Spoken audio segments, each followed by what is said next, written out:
ये वीडियो काफी interesting video इसलिए होने वाली है क्योंकि आज हम डिकोड करने वाले हैं MHCU Maddock horror comedy universe. इस यूनिवर्स में अब तक टोटल 5 फिल्में आ चुकी हैं और आगे आने वाली फिल्मों का ये रहा टाइमलाइन।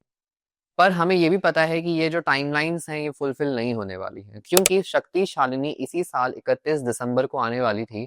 अब उस मूवी को अगले साल 26 दिसंबर को रिलीज किया जाएगा, 26 दिसंबर 2026 को। तो हमें ऑलमोस्ट एक साल का वेट करना पड़ेगा। अब बात करते हैं कि क्या पॉसिबिलिटीज है आगे आने वाली मूवीज की। तो पॉसिबिलिटीज कुछ इस प्रकार से है कि चामुंडा में आपको आलिया भट्ट दिखने को मिलेंगी जिसकी शूटिंग अब तक शुरू नहीं हुई है। भेड़िया 2 जिसमें वरुण धवन आपको देखने को मिलेंगे, उसकी भी शूटिंग शुरू नहीं हुई है। और बात करते हैं शक्ति शालिनी की, तो उसकी शूटिंग अब शुरू हुई है। तो जिस मूवी को एक साल बाद आना है उसकी शूटिंग अभी शुरू हो रही है एंड उससे पहले आने वाले टाइमलाइंस की अब तक शूटिंग शुरू नहीं हुई है। इसका मतलब यही है कि शक्ति शालिनी जो मूवी है वो भेड़िया 2 से पहले आने वाला है। और अगर आप पुराने टाइमलाइन को देखें तो पुराने टाइमलाइन के हिसाब से भी शक्ति शालिनी जो मूवी थी वो भेड़िया 2 से पहले आने वाली थी। तो इसी प्रकार से इस बार भी टाइमलाइन में थोड़ी मूवीज की डेट शिफ्ट हुए हैं। तो अगर शक्ति शालिनी को एक साल आगे किया गया है तो उसका मतलब ये है 2026 में हमें सिर्फ एक ही मूवी देखने को मिलेगी, वो होगी सिर्फ शक्ति शालिनी। अब 2027 में आपको दो मूवी देखने की पॉसिबिलिटीज मिल सकती है, भेड़िया 2 और चामुंडा।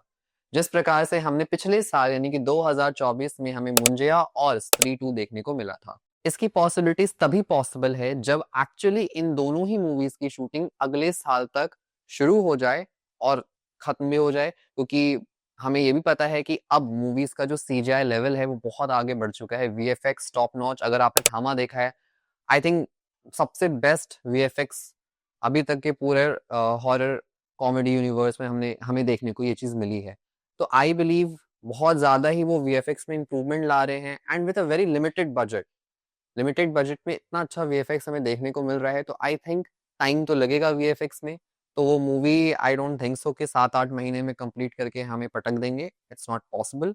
तो यस, भेड़िया 2 बहुत ज्यादा टाइम लेने वाला है। शक्ति शालिनी को भी एक साल आगे इसीलिए शिफ्ट किया गया है क्योंकि उसमें भी काफी ज्यादा वीएफएक्स होगा एंड काफी कुछ हमें नया देखने को मिलेगा। क्योंकि शक्ति शालिनी का कोई कॉन्टेक्स्ट अब तक हमें ज्यादातर मिला नहीं है, सिर्फ अनाउंसमेंट हुई है जिसमें हमें ये बताया गया है कि शक्ति शालिनी मीन्स दुर्गा माँ का कोई स्वरूप वो लेकर आएंगे। अब अगर शक्ति शालिनी में माँ दुर्गा आएंगी तो चामुंडा में क्या होगा ये हमें नहीं पता, क्योंकि चामुंडा भी माँ दुर्गा का ही एक रूप है, उसमें हमें आलिया भट्ट देखने को मिलेंगी। अब बात करते हैं स्त्री 3 की, जिसका सबको इंतजार है, सभी को इंतजार है, बिकॉज पूरे हॉरर यूनिवर्स में सबसे बेस्ट मूवी अब तक कोई है तो वो स्त्री ही चल रही है। एंड आई थिंक स्त्री जो कि हमें प्रॉमिस किया गया था 2027 में, वो नहीं आने वाला है। तो वो आएगा 28 में और महामुंजिया भी आएगा 28 में। तो अब जो इसका क्लाइमैक्स होने वाला था, जहाँ पे पहला महायुद्ध और दूसरा महायुद्ध जो कि 2028 में आने वाला था, वो शिफ्ट होके 2029 पे चला जाएगा। एक स्पेशल मेंशन मैं आपको बता दूं कि इंटरव्यू में जब आई थिंक ट्रेलर लॉन्च था या टीजर लॉन्च था, तो एक इंटरव्यू हो रहा था जहां पे श्रद्धा कपूर ने खुद अनाउंस किया था कि स्त्री 3 से पहले छोटी स्त्री आने वाली है। यानी कि एक एनिमेटेड मूवी आएगी जो कि इन सभी यूनिवर्स को फाइनल तरीके से कनेक्ट करेगी। और उसके बाद सबसे आखिरी मूवी महायुद्ध से पहले स्त्री 3 आएगी। यानी कि स्त्री 3 आने से पहले हमें काफी सारी मूवीज देखने को मिलेगा और स्त्री 3 में हमें क्या देखने को मिलेगा ये हम अभी कुछ भी डिपिक्ट नहीं कर सकते, कोई थ्योरी नहीं बना सकते। तो आई थिंक आपने काफी यूट्यूबर्स को देखा होगा, बहुत सारी वो थ्योरीज बना रहे हैं, बट सारी थ्योरीज फेल होने वाली है बिकॉज हमें आगे के कैरेक्टर्स के बारे में इतना कुछ नहीं पता। तो अब आपकी क्या राय है, आप हमें कमेंट सेक्शन में जरूर बताएं और आपको ये वीडियो कैसा लगा वो भी जरूर बताएं और ये चैनल को सब्सक्राइब करें। और हम आपसे अब अगले वीडियो में जरूर मिलेंगे।